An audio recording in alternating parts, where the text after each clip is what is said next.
Good afternoon. My name is Dr. Nathan Ty. Welcome to the Brown Bag Lecture Series, sponsored by the History Department at the University of Nebraska at Kearney. The series is offered in partnership with History Nebraska, the new public face of the State Historical Society. Lectures are held on the second Wednesday in selected months at the Kearney Public Library.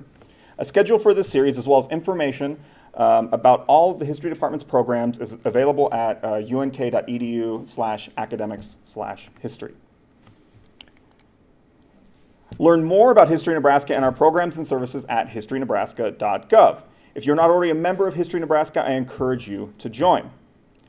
But before I introduce today's speaker, I want to thank the UNK History Department and Nebraska State Historical Society Foundation for the financial support which allows us to tape and then broadcast these programs. If you'd like to watch any of the 170 plus previous Brown Bag lectures, visit the History Nebraska YouTube page at youtube.com/historynebraska. See playlists, and there you'll see a subsection labeled Brown Bag Lectures. Our topic today is What's That? The Creation and Early History of the Nebraska Commission on Mexican Americans, 1970 to 1983. Our speaker today is Dr. Roger Davis. Professor Davis is the professor of Latin American history at the University of Nebraska at Kearney, where he has taught for over 30 years. He earned his undergraduate degree at Youngstown State University in Ohio and his master's and PhD from the University of Arizona.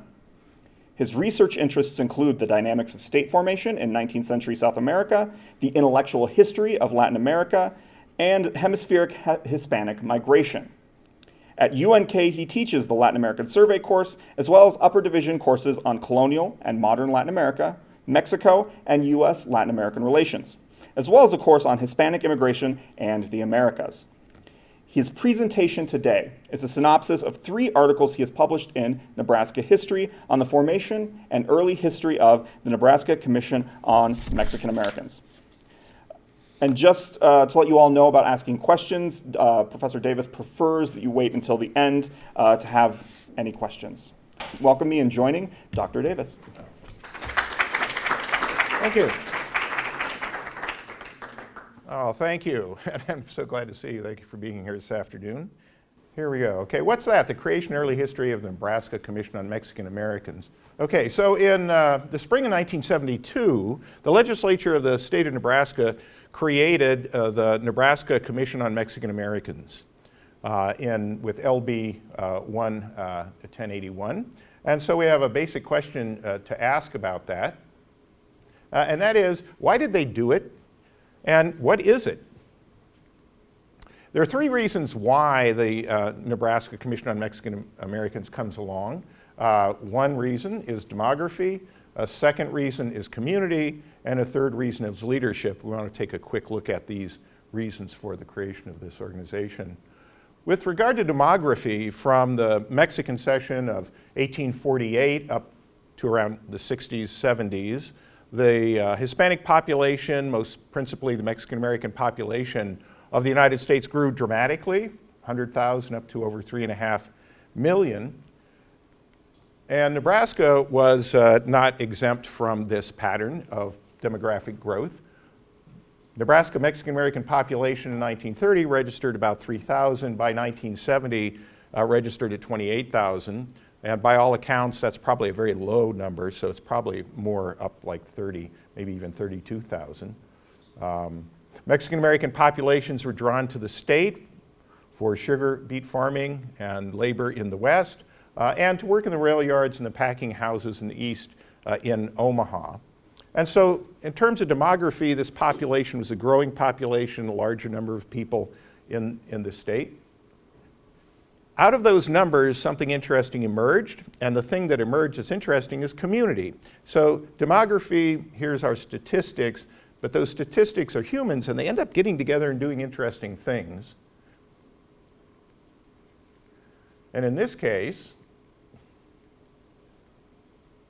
they end up creating community organizations.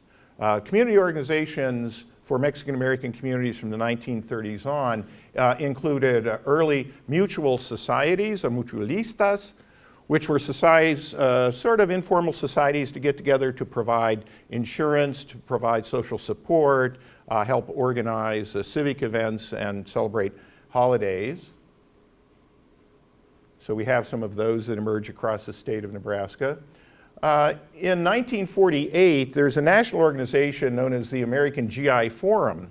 This is composed of veterans of World War II, of Mexican American and other Hispanic background. Their purpose was to ensure that veterans, Hispanic American, Mexican American veterans were getting the treatment and the privileges that they were supposed to have as veterans. And so the American GI Forum ended up having chapters across the United States, and they arrived in Nebraska from 1949 on. There's another organization known as the League of United Latin American Citizens.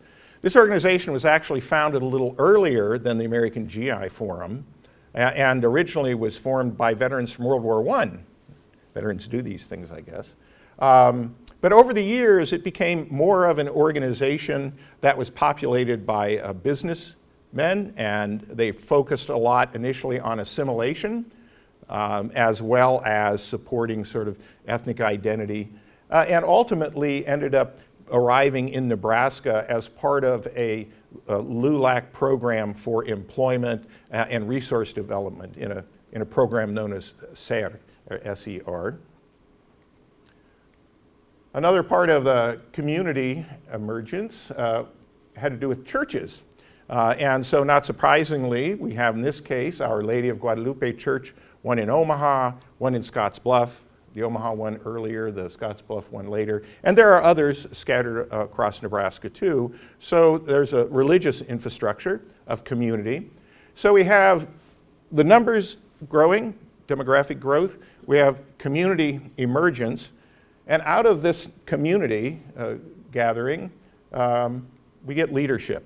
So we have individuals who are going to sort of set the North Star and head in that direction, decide what needs to be done.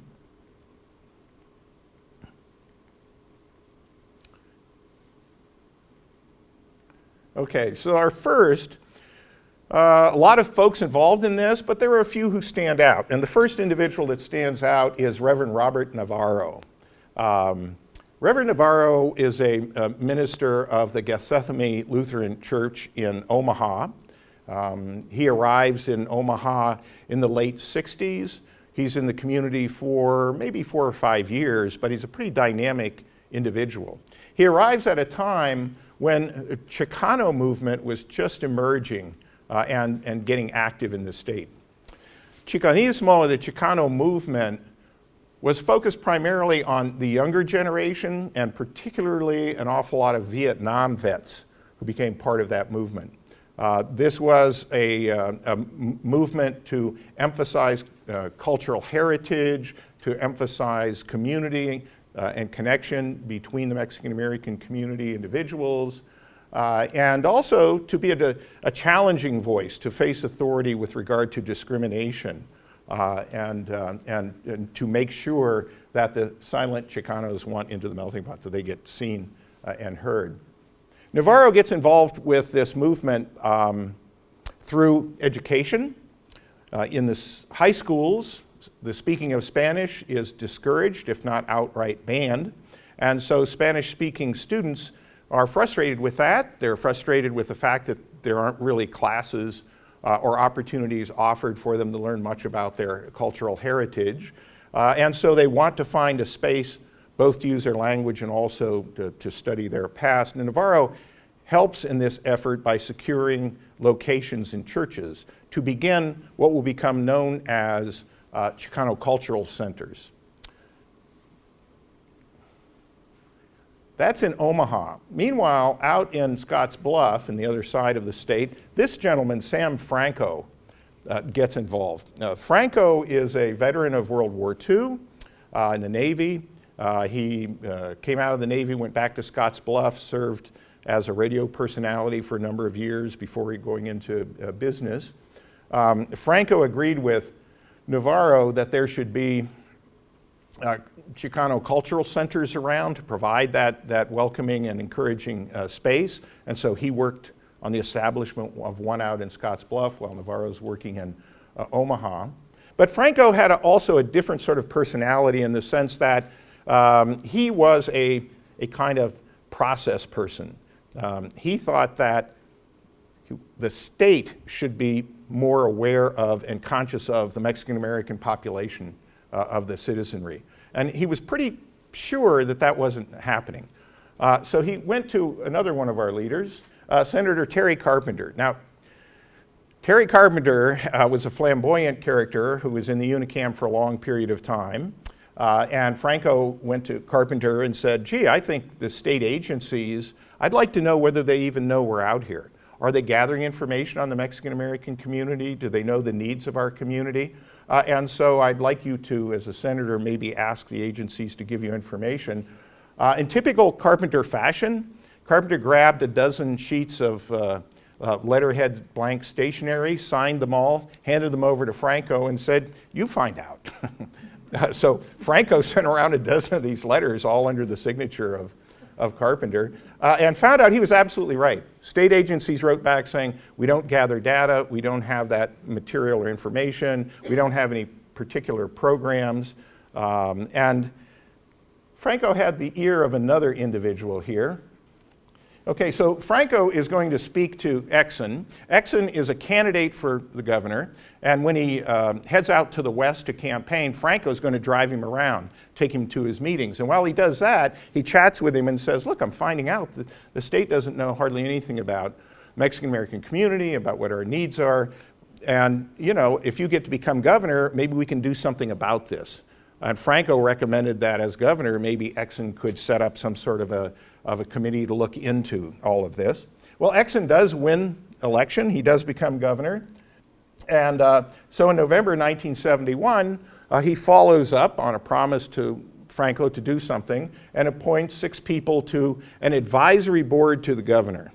So this is going to be the Mexican-American Advisory Board to the governor. It's just an informal sort of collection of people who are going to advise the governor on these issues. So in a month, these people will meet. They'll decide on their agenda, and they're going to decide that the one thing they want is not to be a governor's advisory council. What they want is legal status. They want the state of Nebraska to establish them as a commission, a legislatively established body. And Exon goes along with that. He says, fine, if that's what you want, I'll ask Senator Gene Mahoney to team up with Terry Carpenter and get this bill into the legislature, which they do, and in March it passes, and in March the governor signs the bill 1081 into law, and the Nebraska Mexican-American Commission comes into being. It's formally the Nebraska Commission on Mexican Americans, but it readily becomes tagged as the Mexican-American Commission, or MAC, in local lingo. So what is this commission? There it is, a bunch of guys sitting around a table. So the commission is going to have 9 members appointed by the governor. They're to meet quarterly. And they have in the law, they have a list of things that they're going to be responsible for. Most of these have to do with conducting hearings, coordinating information among agencies, assisting with public and private organizations, setting up programs, doing a lot of training. So this is sort of the menu of activities for the commission. And now we have it. Now what? Well, you hire a director, you establish some offices, and you get busy serving the Mexican-American community. So we hire a director. Our first director is Stanley Porras, who's from Scottsbluff. He's going to serve 72 to 77 when he'll resign to take care of family business in Mexico. One of his field officers is Peter Urdiales, and so Peter Urdiales will then be promoted to be director. And so from 72 to 80, we have these 2 folks as the directors of the Mexican-American Commission, who are going to sort of give it direction and purpose. They establish their office in Lincoln in the State House, go around, and Porras has to go out and find typewriters, find an associate, introduce that new agency to the other agencies, that type of bureaucratic stuff. That'll take a little while. They'll be doing some things. And then by 74, they'll establish a second office out in Scottsbluff. So now on to some specific things that the Mexican-American Commission is going to be involved in. First issue that they have to contend with is kind of interesting. It has to do with the Nebraska State Patrol. The Nebraska State Patrol has a height requirement of 5 foot 10 inches in order to qualify to be on the State Patrol. Well, now we have this Mexican-American Commission, and they're representing the Mexican-American community, and they sort of point out that at that height, that sort of leaves out an awful lot of folks in their community. And so they ask the superintendent of the State Patrol to drop the height requirement, who immediately refuses to do that, of course, making reference to Roman gladiators and other, just you need big people to intimidate bad guys. Fortunately, they had the governor on their side. They had the ear of Exxon, who turned around and explained to the Nebraska State Patrol that they were going to drop their requirement, and they did drop it from 5'10" down to 5'8". And this is very much directly an outcome because of the interest in the intervention of the Mexican-American Commission. The next issue they got involved in was driving a car. In the state of Nebraska, if you wanted to drive in Nebraska, you needed both to take an exam to get your driver's license, and most exams were written in English. There were a few here and there that were translated ad hoc into Spanish, but across the board there was not a Spanish driving license exam. And so they intervened in that, and also to get a Spanish language version of the Nebraska driver's manual. All the manuals are written in English, too. They were successful in these efforts, and by spring of 1974, both the manual and the exams were standard and out there and available for the community. Another issue that came up then in late 73 and into 74 had to do with an issue way out west in Lyman, Nebraska. They had been contacted by concerned parents with regard to the school district out in Lyman, with regard to what were perceived to be poor treatment, harassment, even ridicule of Mexican-American students. And again, discouragement for using Spanish, banishment of using Spanish in schools.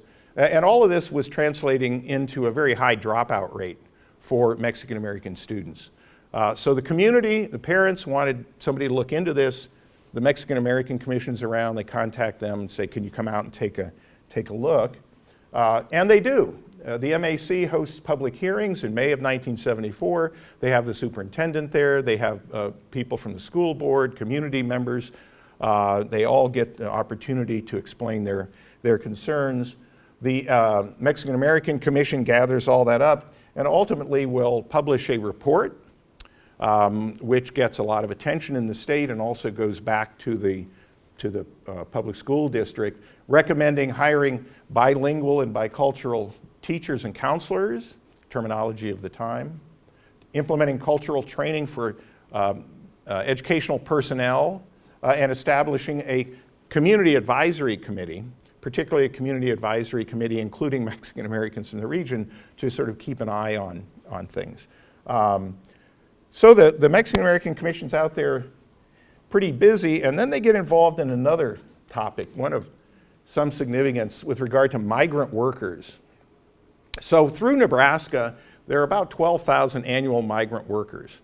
The number is probably higher than that, but that's the officially reported number traveling through Nebraska, mostly western Nebraska, but not only western Nebraska. The United States Department of Labor sends funds out to the states so that the states can take these federal dollars and use them as they need to address the needs of migrant labor in the United States. And for the state of Nebraska, that total came to about $500,000. That $500,000 was administered by the Colorado Migrant Council. The Colorado Migrant Council had been administering U.S. Department of Labor funds for quite a while, but there was no particular agency in Nebraska, but now there was a particular agency in Nebraska. So Stanley Porras says, gee, why don't we have the Mexican American Commission handle all these monies? And so the MAC files papers to create the Migrant Action Council of Nebraska in March of 1973. Seems to make a lot of sense, kind of responsibility that the MAC should be taking on. What they didn't know was that they ended up getting into a dogfight with the Nebraska Department of Labor. The Nebraska Department of Labor argued that if this is Department of Labor money from the federal government, it should come down to us, and we should administer this money. If we're making the argument that it shouldn't go to Colorado and it should come to Nebraska, then it should come to us. And so Porras and the director of the Department of Labor are going to butt heads over this over a number of months, heading into a year, trying to figure out who should get this funding. They're going to argue back and forth. The ear of the governor is there. The governor's sort of leaning towards the Mexican-American Commission. But while all this is going on, the U.S. Department of Labor makes its own determination and says, no, I don't think it'll be Colorado, and I don't think Nebraska. I think we're going to give the money to Iowa, because that makes more sense. So they decide to give the money to the Iowa Council in 1976, and the Iowa Council creates a little subgroup that will kind of oversee funneling money into Nebraska from Iowa. It's going to work out not well at all. So in 1979, as the Iowa experiment ultimately crumbles, there are all kinds of problems with that. The U.S. Department of Labor ultimately acknowledges that monies that are supposed to go to Nebraska are probably best handled by, how about Nebraskans? Out of that comes the Nebraska Association of Farm Workers, which will handle those funds and attend to migrant workers in Nebraska 1979 to 2008. So it's a pretty successful organization headed up by Ella Ochoa here. It is a real plus for the state that the NAF comes along, and the MAC certainly has a role in that. They don't end up handling the funds themselves, but after the little spat with the Department of Labor and the U.S. Department saying we're going to send it to Iowa, everybody unified protesting that, and out of that we get the NAF. So the Mexican-American Commission has a positive role to play here in that very important issue. Meanwhile, out in the West, in the Western Office, which was established in '74, boy, they are really, really busy out there, providing direct services to the community, to individuals who come walking into the office and saying, we need help with translation of documents, we need help understanding how to navigate the health system, we need some assistance maybe in housing, and that might be simply like finding ways to pay rent, but it also could be handling discrimination issues. Legal issues, employment, immigration, education, discrimination. The Western Office is very busy with regard to direct services. It makes up over 80% of the work that they do out there in the West. And the Mexican-American Commission is going to create a newsletter to get word out about what it's doing and to promote the Mexican-American community. 1974, the first edition of the newsletter comes out.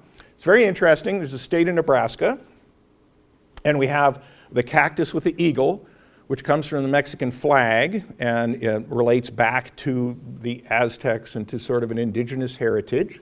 And then we have one of the wings of the eagle that is the United States flag.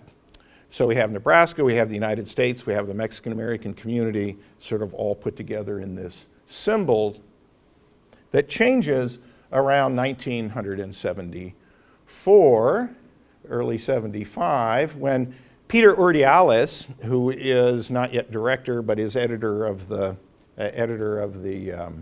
newsletter, decides that maybe we need a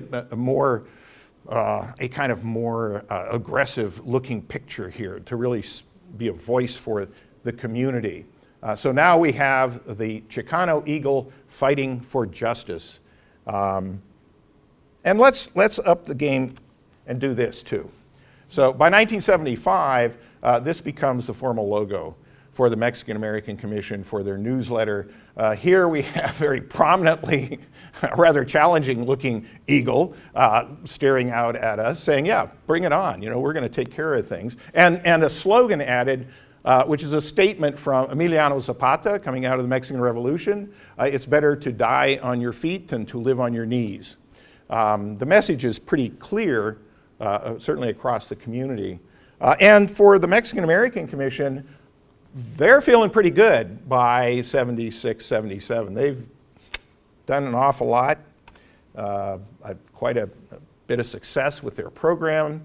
So when one of the commissioners suggests that, well, maybe it's about time here, by 79, maybe it's about time that we have an assessment, an outside body come in, do an assessment of the commission, so they can tell us how good we are, all this stuff that we've been succeeded doing. It's fine. I mean, that's something. So who do they go to? They go to UNL, to the Bureau of Business Research, and they ask them to come in and to assess the commission and write up a report, fully expecting that this report is going to, emphasize all the good things that they've done there. And the report comes out in the spring of 1980. Boom. Not at all what they thought. The study says that the commission is failing, that it is filled with all kinds of inadequacies, that it has lost direction, that a lot of the problem rests with the director, and so the director has to go, and that as a group, there appears to be considerable misunderstanding in the community as to what the role of the commission actually is. And the suggestion is, in the commission itself, they don't really know what they're about. This was kind of a surprise, a little bit unexpected. So what, why, how does this come about? Well, there's two sort of reasons for this. One reason is that while they were racking up a fair record of accomplishment, at the same time, there was community criticism that had been sort of rolling along here. In the original selection of commission members by the governor, there was a coalition of Chicano leaders from both Scottsbluff and Omaha. They got together, they created a Council of La Raza, as they termed it. They put together a list of 12 names. They gave these names to the governor, and they fully expected that all of these 12 names would be selected, or at least the majority of them would be selected for the commission. Exon selected 2. They weren't very happy with that. He selected individuals from other organizations, like the American GI Forum in Omaha, businessmen from Lincoln, and so a number of spokespersons, but particularly out in Scottsbluff, looked at that list of appointments and said, these aren't real members of La Raza, of the cause. They don't really speak for the community, and shame on the governor for making this selection of names. On the heels of that, before too long, another issue arises. In January of 1973, the American Indian movement is active in Nebraska. And so leaders of the AIM come down to Scottsbluff, and they're looking to make a coalition with the Chicano leadership in Scottsbluff. They have been active up north in the state. They're agitating to have reservations turned over to Indian control. They complain about discrimination. While they're having these meetings in Scottsbluff, there is an incident with regard to sort of a parking issue that ultimately evolves into a sort of protest, which ultimately evolves into somebody throwing a firebomb into a school building. Minor damage, but still pretty dramatic. And the leaders of the AIM and some of the leaders of Scottsbluff and the Chicano movement condemn the government of Nebraska. They condemn the state patrol, police harassment, all those kinds of things. The Governor Exon, comes out and condemns them, saying we're not going to tolerate this kind of radicalism in the state. And within a week, the MAC, Stanley Paras and the MAC, comes out and also is critical of the leadership in Scottsbluff and says they don't endorse that kind of activism, that kind of challenge to authority. And so an awful lot of Chicano leader movement people look at the MAC and say, just puppets of the governor once again. By April of 1973, the Scottsbluff GI Forum issues a formal, what they call Declaration of Grievances. They cite these past events. They also say, well, the Mexican-American Commission isn't holding meetings appropriately. They're not being in touch with us as much as they should be. We don't get to see their records. We don't know how they're spending their money. And we have a lot of grievances and complaints about these people. And in March of '74, another incident occurs when Stanley Perras moves a meeting from Alliance to Lincoln. And he moves the meeting 2 weeks later. And the Scottsbluff GI Forum executives condemn that choice. One, the meeting's down in Lincoln, not up here. Second of all, moving it on the calendar, it now conflicts with a number of Chicano Cultural Awareness Days events, a few other meetings of GI Forum meetings. And this is just another example for them of how the Mexican-American Commission was just out of touch. The Lyman hearing. Yeah, they had the hearing, and people at the hearing expected the Mexican-American Commission to have their report out maybe in June, possibly July. Nothing comes out until August when Stanley Perras says, before we actually put the report out, we're going to have another meeting, but this meeting's going to be in Lincoln. So you people way over there in Lyman, if you want to come to this meeting, you got to come all the way down to Lincoln for this other hearing. And the report ultimately doesn't come out until October. On the one hand, the Mexican-American Commission sort of does its job. On the other hand, there's a sour taste in the mouth to a lot of folks out in Lyman who feel that they just drug their feet on that. And then finally, as the Mexican-American Commission was involved in the migrant issue, there were those who wrote letters to the governor saying, why is the commission spending so much time and effort on people who aren't citizens of the state of Nebraska? Why aren't they paying attention to the Mexican-American community of those of us who are citizens? And so they were critical of the Mexican-American Commission for its efforts on behalf of the migrants. With all of this, Commissioner Clemente Aguilar in July of 1978 then is going to say, well, let's have a review of, so this is where we get the Bureau review. The other part of this issue, the Nebraska Mexican-American Commission is unique. The report recognized that it's the first commission of its kind in the U.S., did not have the opportunity to compare what other places were doing with, so they were sort of inventing the wheel in this case. But nevertheless, there were some problems. The commission operates without clearly defined objectives. I'm not sure the commissioners would agree, but that's what the commission report says. Mention had to be made of the fact that as an advocacy agency, the agency did not generate easily quantified performance. Right? We need to have data. We have to have numbers and things we can count and all of that, and it doesn't look like that's easy to do with the work that the commission is doing, and so that's very much a problem. But the really big problem in the report had to do, again, with this issue of direct services, which emerges out of the migrant funding. So as MAC was arguing its legal authority to administer funds for the Migrant Council, a question went out to the Nebraska Attorney General with regard to whether the MAC could actually handle funds, handle monies. 1973, July, the Attorney General says, yeah, they can legally function in this area. That's sort of nice. And then, September 1976, a complete about-face. The Nebraska Attorney General says that there is no language in the state statute that gives the commission authority to render direct services. They don't have authority to administer funds, and they don't have authority to do, well, basically that 80% of stuff they're doing out in the West and 40% of the stuff they're doing in the East. They've been illegal all this time. What to do? Well, hire a new director. So Urdiales is out. We get Jess Cervantes coming in as the new director. We have a new agenda, and the new agenda is to respond to the report. Part of the report said, well, all these direct services, particularly out in the West, That's illegal activity. That's all going to have to stop. So the question is, do we even have an office out in the West or not? Research, data, to meet the goal of easily quantified performance. The report said there is a definite need within the commission staff for a full-time position dedicated to research. So let's get a research guy in there, and they do.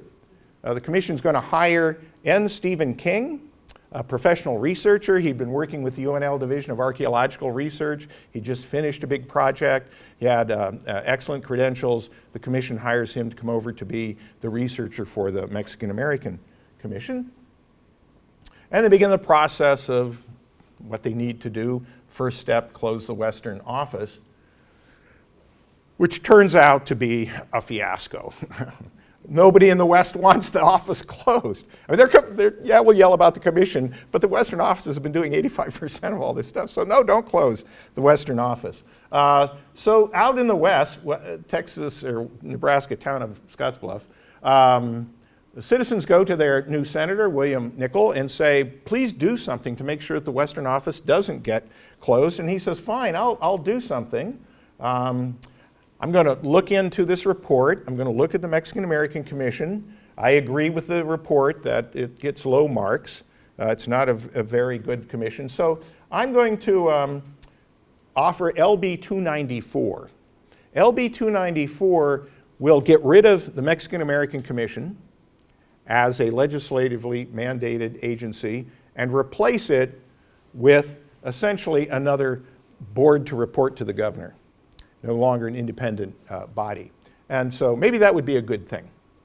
This also happened to be a period of time when Governor Thone was very interested in pulling in the reins on a lot of state agencies and putting them under the governor's umbrella. So maybe this would be a good thing from Nickel's point of view. It turned out not to be. This was a wonderful move on the one hand. It was unexpected. Everybody thought Nichols would be introducing a different kind of piece of legislation, maybe to support the MAC and make it stronger instead of let's get rid of it. But once he did that, groups all across the state joined together. We have this sort of unusual moment of unity here where American GI Forum and LULAC organization and individuals all rally around and say, we have to kill this bill. The Mexican-American Commission has to remain. And so it does. The controversy and the lobbying, both by the MAC as well as others, are successful in ensuring that the bill LB 294 is not passed. Hallelujah, things are looking pretty good. That little head pops up a lot now and then, doesn't it? Yeah.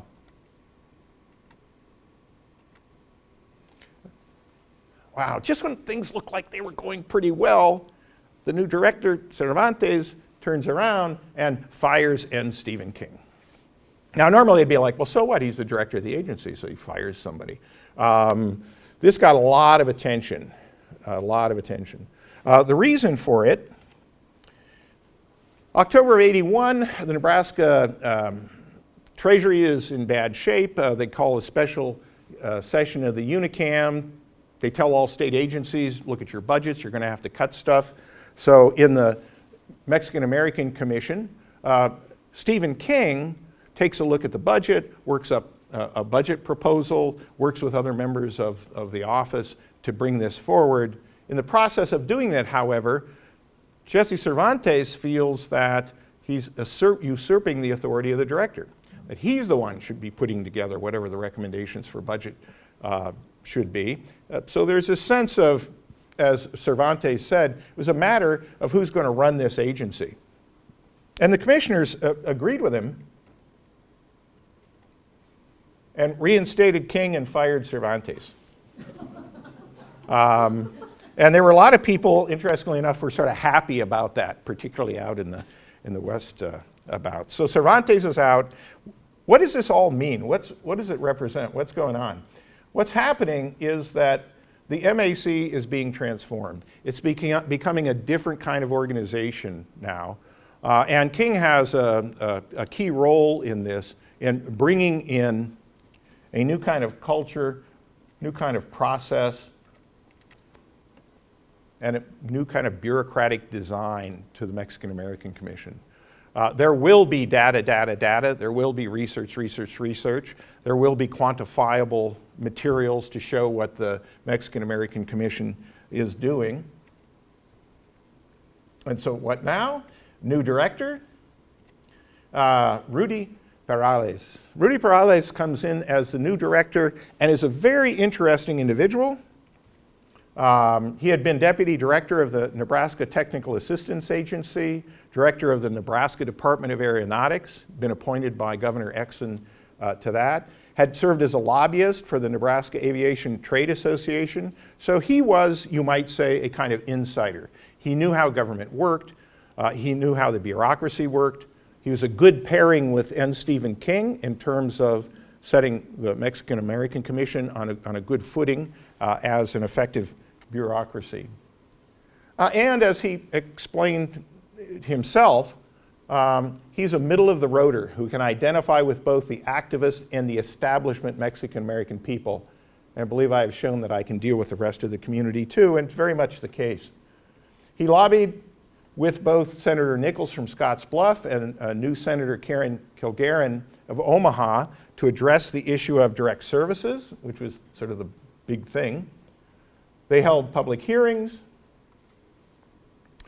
January 1983, LB 83 was written up and introduced specifically to change the law to give that direct services to the Mexican American Commission. And this was an effective campaign between Perales and King and their lobbying and the community support that they got. They masterfully moved this through the legislature and succeeded in getting legislative authority to offer those direct services. New leadership, a resolution of services issue, and a new look on the newsletter. Yeah, the shield is still there with the eagle and all of that. You can hardly read the little slogan. What you can read easily is Mexican American Commission newsletter, a publication for Nebraska's Hispanics. A sort of expansive sense. We know the community is larger than just Mexican Americans. By the end of 1983, these are the headlines in the paper saying, here's what has happened with the Mexican American Commission. We do things in a positive manner, not in a negative manner. Perales said, in the past, the commission tended to attack problems without getting the facts first. Now it has clear goals. Chairman of the commission, Clem Aguilar, said 5 years ago, I don't think we were quite as organized as we are now. And Ella Ochoa, heading up the Farm Bureau, it has turned around 100%. So, Hispanic group on the right track. The outcome and legacy of these years and this experience, the MAC continues as a vibrant and an effective state agency, although it has a name change. So in 2010, the Mexican American Commission became the Latino American Commission and continues on successfully to this day. So a rocky beginning, but a beginning which tells us a lot about the dynamics of trying to create agencies, trying to fit into community, what community is like. It's a lot more work to be done on this, but this is about where we're at now. So thank you very much. If you have any questions, I'd be glad to address those.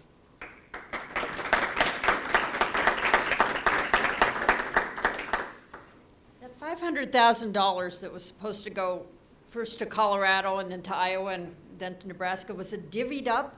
Or did the $500 stay in a lump sum as it moved around? Well, the $500,000 was the amount within a larger amount of money that was identified specifically for Nebraska. It was being administered first Colorado. So Colorado would have a couple of $1 million for Colorado, $500,000 for Nebraska, some other pools of money for adjacent states, but they were managing those funds. So it was a question that, yeah, Nebraska has this $500,000 identified just for that state, but who's going to administer it? Thanks. Mm-hmm. Are there any other groups of ethnic peoples who have a commission, such as the Swedes or the Germans? Well, I know there's a Native American commission that exists out there as a state agency. I'm not sure about other ethnic groups like Swedes or Finns or other groups. How many languages does the current Nebraska driver's license get printed in? Oh my gosh, I think maybe, the manual or the exam? The manual. Oh, the manual? Oh, I don't know, I think 3. But I have to check on that. More research. I know the exam is in a lot more languages. So you had mentioned like Navarro was this catalyst in Lincoln and Omaha. To what extent did he have a role in a lot of what else was going beyond that? Well, interestingly enough, he'll only be around a short period of time. So he's there to help get the first governor's advisory committee going, and then he's around to see the establishment of the Mexican-American Commission as a state agency. But then soon after that, he heads off to Texas, and he's involved in social programs down that way. And so he has no role in what's going on with the Mexican American Commission in Nebraska. Right. Okay. Yeah. If he'd stayed in the state, I'm sure he would have, but yeah.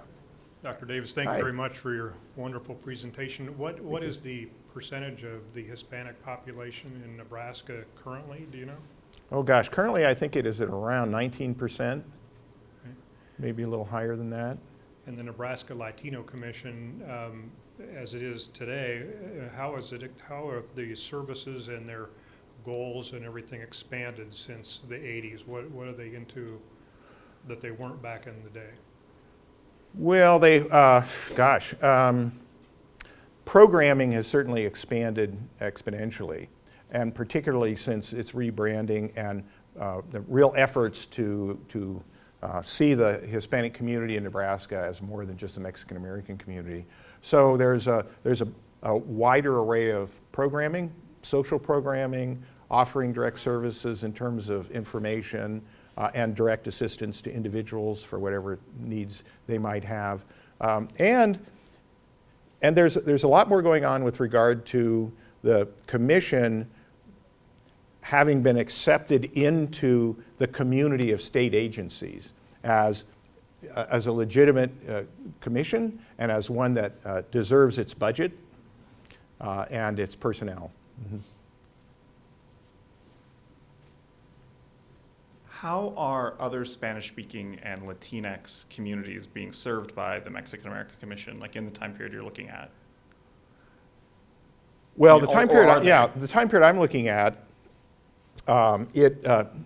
primarily Mexican-American. I mean, Mexican-Americans make up about 95% of what the Hispanic population in Nebraska is. But in the records of the Mexican-American Commission over this period of time, there are individuals who are from other Latin-speaking, other Spanish-speaking, other Latin countries who are coming to the Mexican-American Commission for information or service, and they're being taken care of. So their definition of the title of their commission is not excluding those who aren't Mexican-American.